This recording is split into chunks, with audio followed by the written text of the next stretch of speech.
Definitely set this party up right. Hello, peoples. How can I explain? Talking to myself. Will I see again?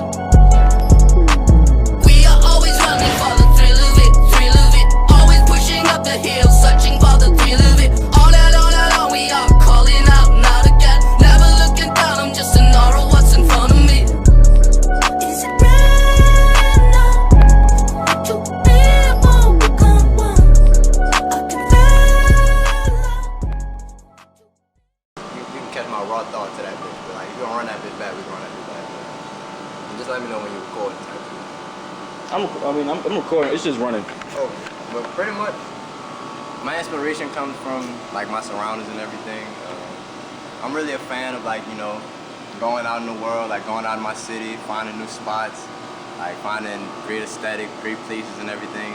Just to really, honestly, just to really take pictures, because I'm really a fan of like just getting fly, taking pictures, and I like having a good scenery around it to complement my pictures. So all that creativity just goes back into my brand as far as what I drop, the colors that I drop, the just like the whole aesthetic of the collection that I'm coming out with. It all just flows through my brain. It's just, I was really just blessed with that creativity to be able to just envision something and bring it to life, and it's really a blessing, honestly. So that's why I do what I do. That's why I created my brand, and just to give out my creativity and put it out to the world. So that's really me. So what goes into making a design? Pretty much. I'm pretty freelance with everything. I like to try a lot of things. So I have other friends like in the fashion, industry and everything. So we'll be talking and everything. We'll inspire each other to do all types of designs. So I may just be playing around and create something that I don't even think is worthy to put out. And next thing you know, people hitting me up talking about, yeah, I need that, I need this. So it's really just random unless I have a set concept and design, and then I base all my designs and stuff off that, that set creativity that I'm working on and that I want to show to the world. So that's the main thing. That's kind of how I do what I do, pretty much. So this documentary is called Twin Designs. So how do you and Vino, how do you and Irv, how do y'all like correlate with each other? Like how does your creativity flow off of one another? I ain't lying, pretty much like if they had somebody in the world that you really had a connected brain to, it's probably that boy Irv. Like that's probably who that is for me, because pretty much that's what I'm talking about when I say like one of my friends that's in the fashion industry as well. Me and Irv, me and Vina, we call each other all day, like different designs and everything. So we just be bouncing ideas off each other, and like everything, everything flows with one another, and it's just pretty smooth sailing. I can't really explain it too well. It's just, it is what it is with us. Like you wouldn't understand if you wasn't us too, like in the situation that we'll be in. So it's pretty cool. Like it's cool having somebody that especially you're cool with, like a brother, and be able to inspire each other every day. So what do you think of the state of the New Orleans fashion scene? It's really going up. Like there's so many creatives down here, like that even the ones that don't get a lot of recognition. Like this city is really filled with so many creative people doing all types of things, like in every aspect of life, in every aspect of creativity. So it's only going up from here. A lot of people have been getting recognition from down here, and it just shows that the culture is really growing up. Like it's really building it.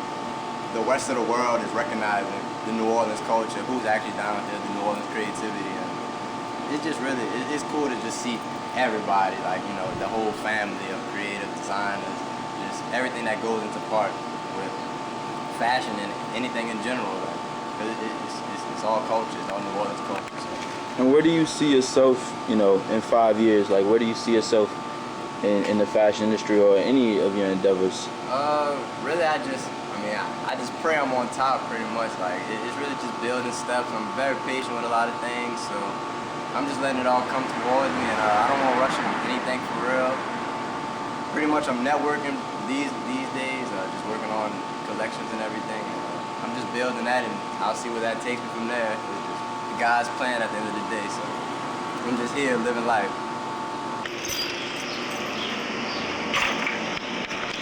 So just kind of explain what you're doing right now. Well, first shout out to my boy Vino.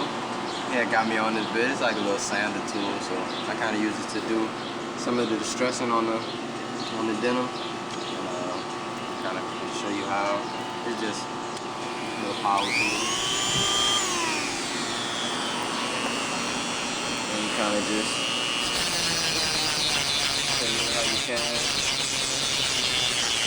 And it'll grab up little rivets. And you can continue to do it like, however you want to. Then you can play around with the pattern, whatever you think looks good.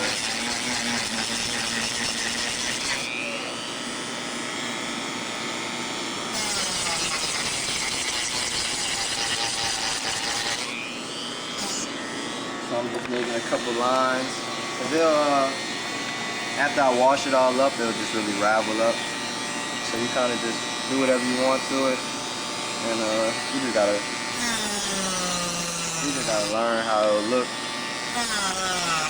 after you wash it. You just know after a couple times.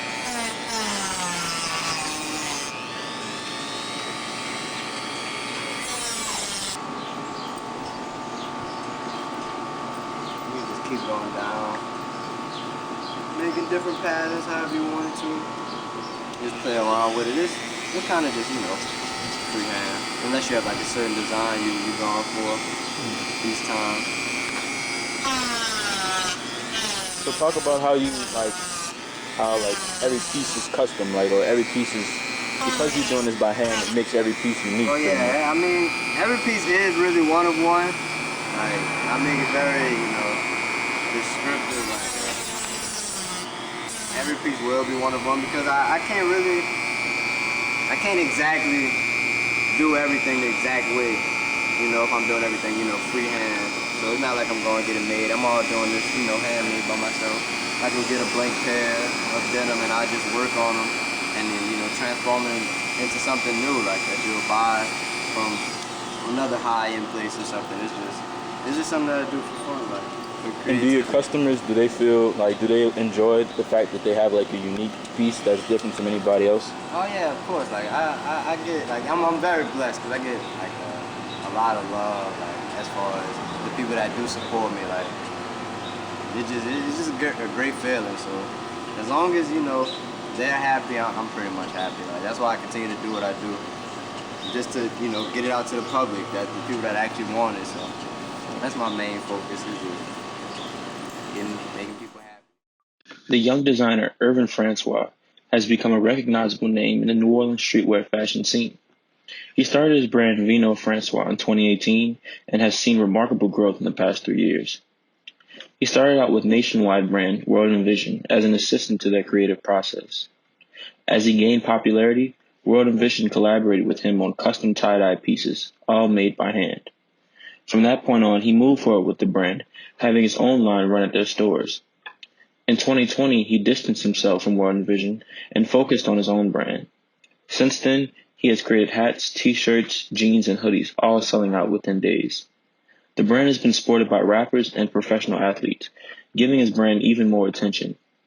He also works with The Quarters, a multimedia platform dedicated to giving rising artists and brands a place to display their work through events and media promotion. This is where he works closely with Dante, and they are able to discuss fashion ideas. As mentioned earlier by Dante, the two share a close connection. Their collaborations help one another grow, and they are often referred to each other as twins.